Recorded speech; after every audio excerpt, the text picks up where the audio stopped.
Hi everybody, welcome back to the Food Network. Today we're going to take a look at their most recent vlog on the Salah and Chantal's couples channel titled Muslim Couple Visit Arab Street in Bangkok, Thailand.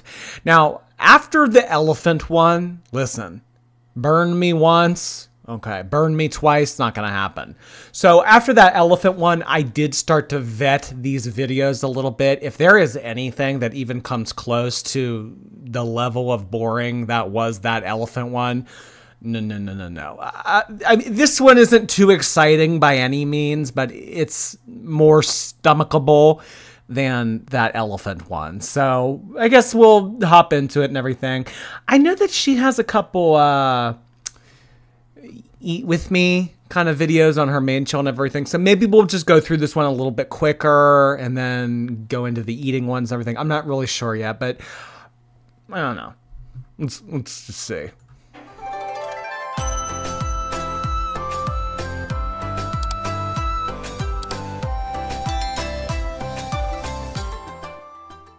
Well, hello there guys. Welcome back to another vlog in Bangkok, Thailand. We are on our way to Arab Street here in Bangkok. Yes, that's right, Arab Street. Bangkok has a district that is full of halal and Arab restaurants, Arab-owned markets and shisha cafes. We were in the mood for shisha and decided to check out more of the area, and we are going to take you guys with us. So we hope you will enjoy the video, guys. So Arab Street is located in the Sukhumvit area between Soi 3 and Soi 5. Basically, when you start to arrive on Arab Street, you see a bunch of stores with Arabic writing and a bunch of shawarma shops, of course. A lot of places are nestled in an alleyway, and we were looking for somewhere to eat. Now,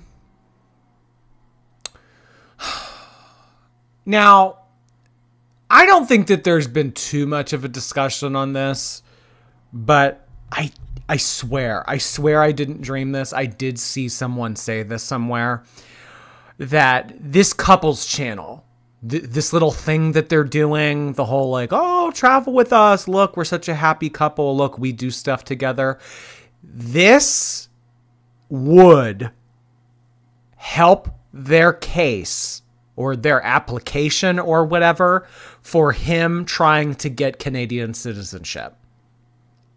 I don't know why, but it would. So do you guys maybe think that the reason why they go to the extent and the length that they do to put in, which, I mean, it's not anything above and beyond, but it is more than normal. Do you think that she and he go more into effort, into detail with these kind of vlogs like this, and they do the script and the editing and the mashing of clips together and everything because it would help the case of him trying to get the passport? Because if this was just a normal vlog and they were doing it with nothing in mind, no ulterior motive, I don't know if she would put in this much effort and write a script and rehearse it and do voiceovers and everything. Because quite literally, I mean, how many views did these vlogs get? Like 6,000, like 8,000, 10, 12,000. Knowing the financial side of things and like looking at their channel and everything, the effort that you would put into something like this for what you're getting back from it, it doesn't work. It doesn't seem like it'd be worth it. It doesn't really seem like the math is there. So I have to wonder, is she going to this length even though it really isn't bringing in a lot of money because it helps another kind of cause? Because really, I mean, with the last dude that she was with, that Natter guy, if she was willing to build him a channel, make him thumbnails, give him a platform, do all of that for him, which really didn't financially benefit Chantal at all. If she's willing to do that for a guy, you think she's willing to build up a whole couples channel to make it more alluring on a passport application like this? It's because Shiner said, like, oh, look, we're a happy couple that travels. Look how well organized and well put together our vlogs are. So do we think that these vlogs with the scripts and all of this, although they're really not bringing in the money, so to speak, which is why most people upload videos to YouTube, right? It's for the ads and the views and the engagement and everything. But here, if Chantal has a different reasoning, a different motive for it, it's like, well, you know, we don't care if these vlogs bring in a lot of money. It's going to help us get a different kind of currency. It's going to help us reach a different kind of goal. And smoked shisha, and a lot of the shops remind me of places in Kuwait, just very flashy looking, gold lettering and of the sort. And there is Salah, my handsome husband, looking like a tourist himself. As you see here, there are some fruit stalls where they are selling Thai fruits. A lot of fruits I've never seen before, so stay tuned for that video coming up, taste test, on the Foodie Beauty channel. Most of the shisha cafes here have mixed menu, but they have halal. I was so excited to see halal and to see feta cheese, to be honest, and olives and hummus and just some foods that we were missing. The menu had like a melange of Arabic, Thai, and Indian food. So we ordered our food and just wanted to show you a little bit of the area where we are and saying hey. So since we were starving, we ordered food before the food, feta cheese and olive salad, and some cheese naan, and we ended up just sharing the two of them, of course. Well, hello there. And to drink, I got... The cheese naan looks good. Didn't he wear this? You think this is the same day? You think that they filmed this in the same day? Because I was about to say, didn't he wear this struggle t-shirt when they went to the Buddhist temple? What's with the hat? She's no longer wearing her hat, but he is now wearing a hat. I don't know. Do they alternate? Is that something that they work out? Oh, there. Do we think that the hat is going to somehow help him get a Canadian passport? These are the questions we should be asking. And to drink, I got a Singa soda water, and Salah got a Coca-Cola. And here I am, trying the cheese naan. I guess you can tell by the look on my face how delicious it was. Alright, I know, after all that talk about Arabic food, we ended up getting some Indian food. I cannot resist a good palak paneer. Holy cow! 2 men could not shake hands over this plate of rice. Is this all for her? Oh, come on. This is for one person? I mean, maybe, just maybe you could sell me on this if this was for 2 people. This would be a lot for 2 people, but I mean, I'm seeing it on her side of the table. So, oh my. Oh my. Cannot resist a good palak paneer, which I got, and Salah got some kind of white beans with mutton curry dish. I got white basmati rice, and he got some saffron rice, and the food was amazing. So after we had a wonderful dinner, it was actually very delicious, by the way, and the service here was amazing. We headed over to the shisha part, which was just a few feet away.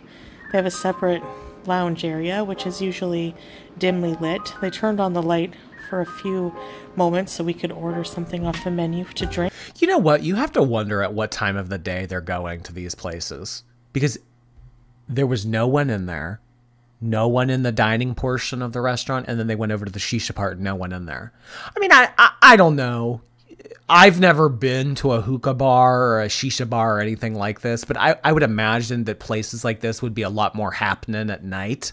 So if they're coming in here having dinner at like 2:30, 3 o'clock in the afternoon, I mean, and then they go over to the shisha portion of the restaurant, it's like, well, no one's going to be there either. This is kind of something that, it's kind of like nightlife, I guess, like to go out and smoke and hang out. This is like something that people do at night. And do you think that they do this on purpose? Do you think this is done deliberately because they don't want to be near other people? I guess them not being around other people functions in a positive way, and a lot of, oh my gosh, I have to make it so this freaking thing quits falling. Because really, they're able to vlog if, oh my gosh, they're able to vlog if no one's around. They don't have to worry about, you know, other people not wanting to be on camera or whatever. And then I guess just maybe they feel more comfortable. It's like they don't really have to interact or explain to other people why they're there or why they're together or anything of the sort. And here I am dancing to a Saudi Arabian concert that was on TV. Someone was playing the oud. So I just wanted to show you around a bit. And I was just having a fun time clapping my hands. I just want to say this quality time we spend together, just being close and just doing low-key things is amazing too. We've done a lot of activities here on this. Whoa, arm around the shoulder. She is on cloud 9. Look at her. You know, like they go in all these places that have no one in them. And something that kind of stuck out to me was this scene right here. Like, do you think that when... Because I would imagine most men in Middle Eastern culture aren't dating people like Chantal. Okay, people, women from across the world like this. Like, this isn't a very orthodox relationship in their culture and, you know, everything like that. So I wonder if, like, in instances like this, for example, like, watch this, like him just kind of standing here, him walking, and then him seeing like other Arab men around his age, like this guy in the blue right here and his friend, like kind of the same age, it seems like. Do you think he maybe feels like a little bit out of place, or he feels a little bit, I don't know if embarrassed is the word, but these guys, his peers in a sense, he would see them and it's like, you know, what do they think? What do they think of him? What do they think of her? What do they think of them collectively? Are they judging them? Does he not want to feel judged? So I have to wonder, I mean, did they only go to these places when no one is in them so that they don't feel judged? Because their relationship in a lot of ways is so unorthodox. I don't know. I guess the best people that would be able to answer that question would be people from this kind of culture. So I suppose if you can kind of relate to what I'm saying, or if you've lived through this or you have a background with it, let me know about that.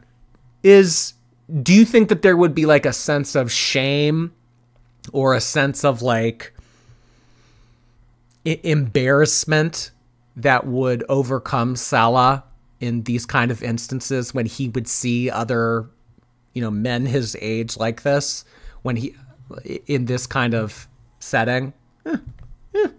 Is amazing too. We've done a lot of activities here on this channel since we've started it, but sometimes just hanging out together and relaxing is also really cool.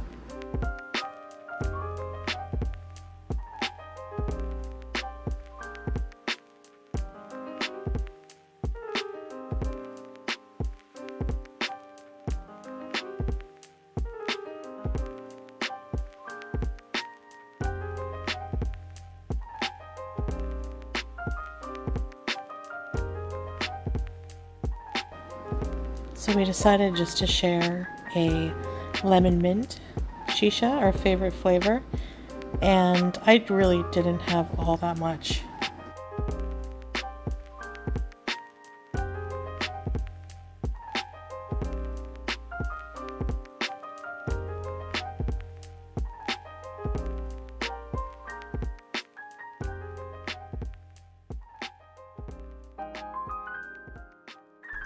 And just one more point about that I want to say before we move on is I think that there's a big difference between being online with someone and being in person with someone. You know, him being pictured with Chantal and being a couple with her online and everything, in a lot of ways, the internet isn't real. I mean, yeah, they get thousands and thousands of comments, and you know, there's like subreddits and everything dedicated to them. But all of that noise, all of the like what people say about them online, I feel like it's a different kind of attention than someone in public kind of giving them a look, or someone saying to them in public like this. It registers differently. I feel like some people are able to tune out what is said about them online, but in person like this, it's a different kind of feeling. So whereas there's websites and, you know, all the comments and everything about them online, Salah may just be like, ugh, I don't care. I don't care what they say about me online, whatever. But in person like this, especially around people in his own culture and everything, do you think it hits a little bit differently? I mean, getting a comment from someone on YouTube with like a fake username or like a, you know, a flower as their profile photo, like this means nothing to me. Like those words hit differently than someone, you know, like his age, same gender, kind of looking at him and thinking something a little bit different. So I don't know. I guess if you were to go through with this, if you were to do the whole like marriage of convenience thing, I don't think that you are probably someone that has a lot of shame to begin with, but you do have to wonder if it does affect him at all. Because why else would they only be going to places that has no one in them? And this is nothing new, by the way. I mean, all of their vlogs that they've done in Kuwait, pretty much everywhere that they always go, it's always at these times of the day where no one is out doing anything. And I think that that's done deliberately.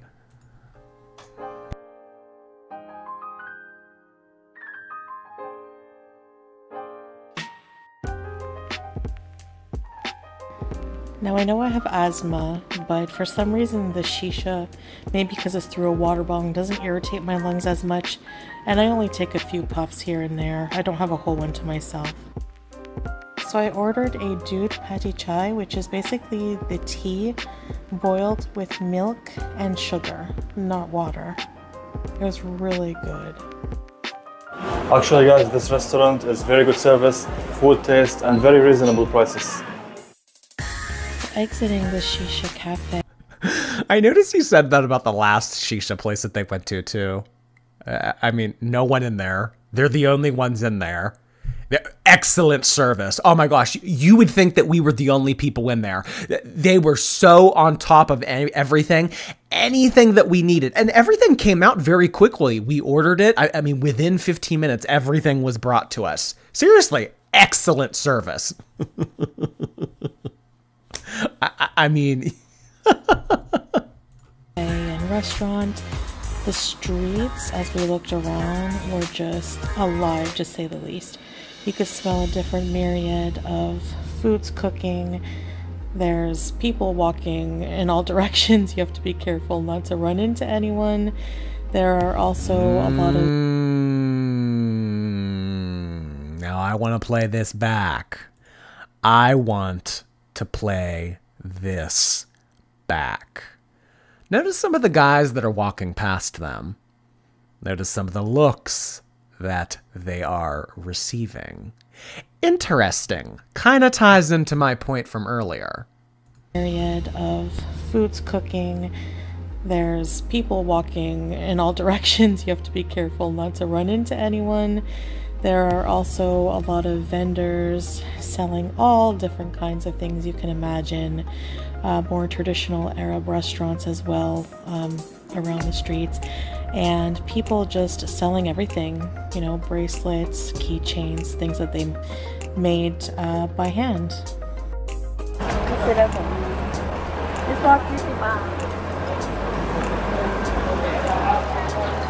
Can I try one? I want to try it. See.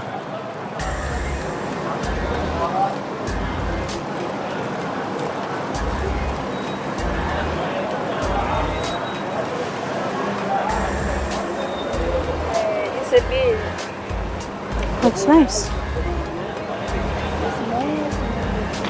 Looks cool. Yeah. No, I said 2 or say 150, okay? 150 for 2? Yeah. I want to see this. So you know what? And they're back in Bangkok at this point. I mean, they're not dealing with that one woman that had like the flower lays and looked at Chantal and called her fat. I mean, quite literally, if you're walking up to someone expecting them to give you business, you should probably not give them judgmental looks. You should probably not say anything, comment on their weight or any characteristic of their appearance, whatever. But I mean, you know, the woman back in Pattaya and everything, that was a little bit sketchy. But this, I think that this woman has a little bit more wherewithal. She kind of knows what's going on. It's kind of like, well, I'm not going to judge you. I'm not going to raise my eyebrows at you at the same time ask you for money. So she's kind of just looking at the ground, just kind of minding her own business. Good, nice. Oh, cool, okay. Very cool, nice. So like this is nice? Yeah. Baby, this one for you, I think. These colors Oh, yeah. will fit for you. I like this one. Try it. Yeah, It's a beautiful tie, handmade from this lady.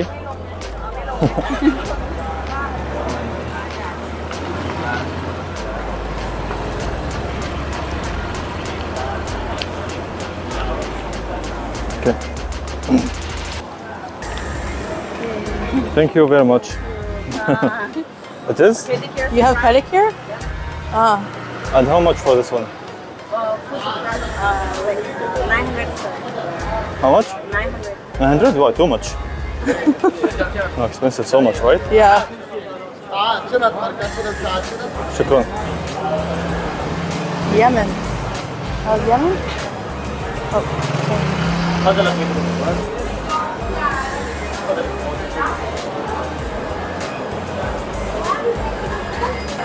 I'm sweating buckets. Oh, you film me.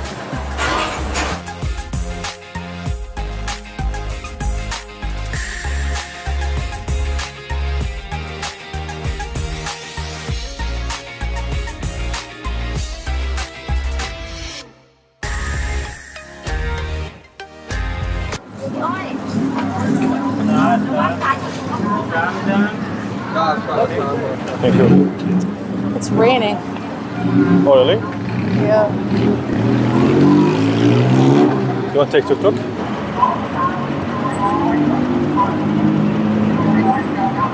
The shawarma place? Shawarma. Yeah.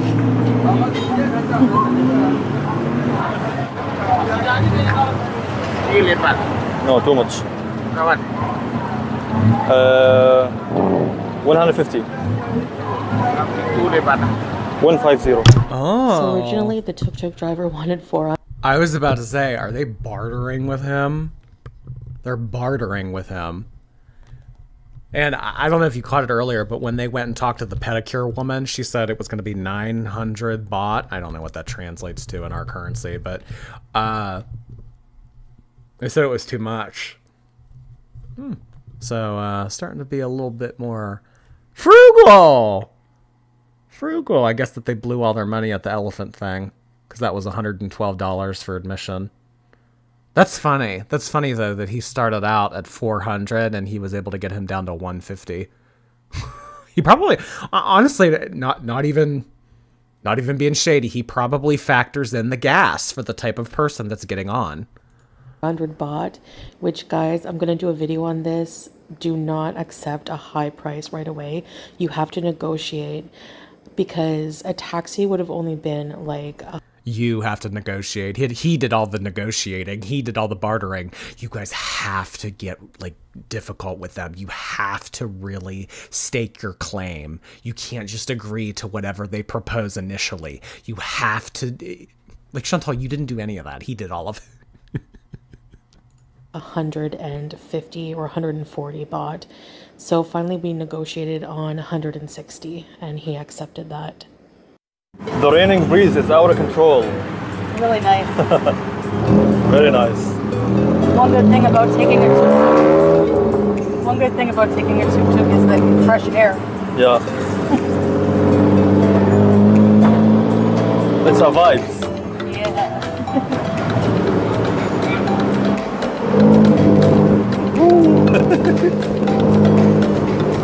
I love tuk-tuk. It's fun. Yeah. Woo. Sorta.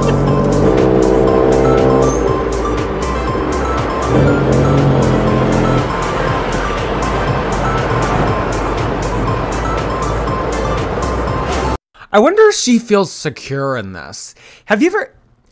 This may not make sense to everyone, but if you've ever ridden on the back of a jet ski, not the person that's driving the jet ski, but like a two-person jet ski, and you're on the back, kind of like holding on to the stomach of the first person or their shoulders or something, you don't feel that secure.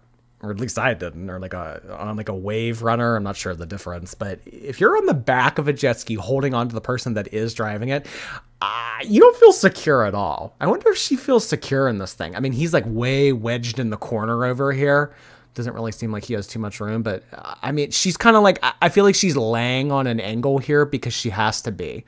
It's kind of like if she were to be sitting up straight like that, it wouldn't work. So we kind of have to go in on this diagonal angle to make it work.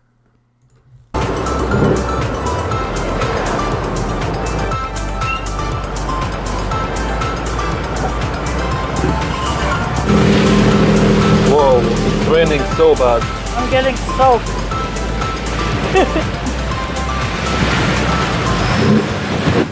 I can feel the water over here. Yeah. Wet. I'm getting soaking wet. We're getting wet, guys.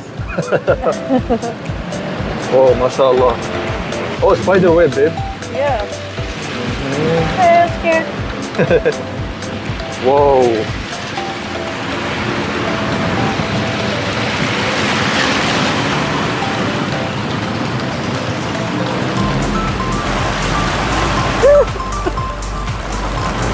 Soaking wet. I know. It's fun, right? Yeah. Whoa. Oh my God.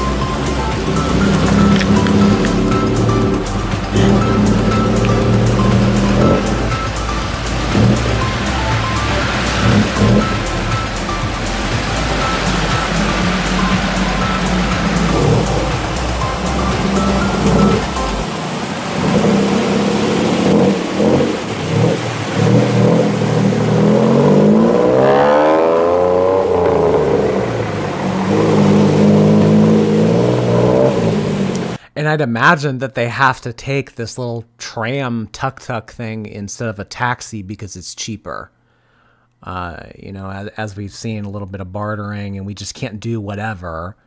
I don't know if it was a deal that she made or if it was the deal that this woman made with them, but I noticed that she did say, well, I'll give you 2 for $150, or I'll give you 3 for $150.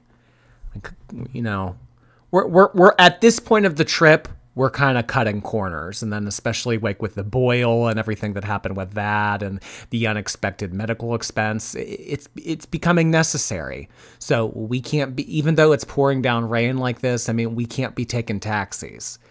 So we kind of have to get wet like this in the little tuk-tuk.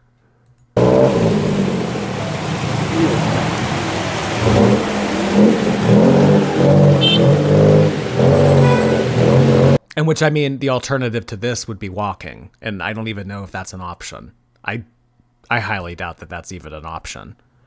No way. It kind of seems like they're going a far way too. Yeah, no. It would have never been an option. So I think that for them, physically, this is probably their cheapest option. Yeah.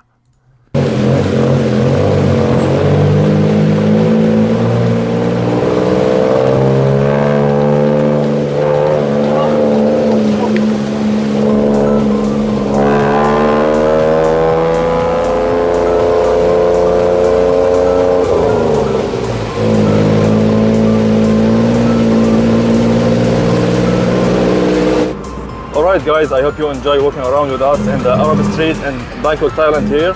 And as you saw, they have so many Arab products like shoes, perfumes, restaurants and cafes. So I hope you enjoy it. Alright guys, we're going to enjoy this bumpy ride back to the hotel, and we'll see you in the next video. Goodbye guys. Oh my god. Look, the mics. They did the mics here at the... Did they have the mics on the whole video? And I just didn't notice. No, he didn't have it on here. No, I think it was only here at the end. Yeah, the mics. We have to be able to hear them more clearly. So important. Nope, didn't wear it at dinner either. Alright, y'all. Well, I think that's it. I know. I know. I always say, oh, we might do 2. Oh, we're going to do 2. And then I get to the end of it and everything, and it's just, no, I don't know. I just feel mentally, like, burnt out after we do 1. Especially coming off of doing an Amber Lynn video. I think if I were to do this first, I would have a little bit more gas in the engine to pump out 2 videos into one like this and then move on to another hour-long Amber Lynn episode and everything. But that's just not the case. It's just not the case. I don't know. Nobody wants to work anymore. I guess that's it. All right, y'all. Well, that was the Food Network update. I mean, there's a couple videos that we could do. It's just mukbangs. Those really don't make for good reactionary content, in my opinion. But maybe we could take a look at them. Maybe, just maybe. So, I'll see you soon. Thanks for hanging out.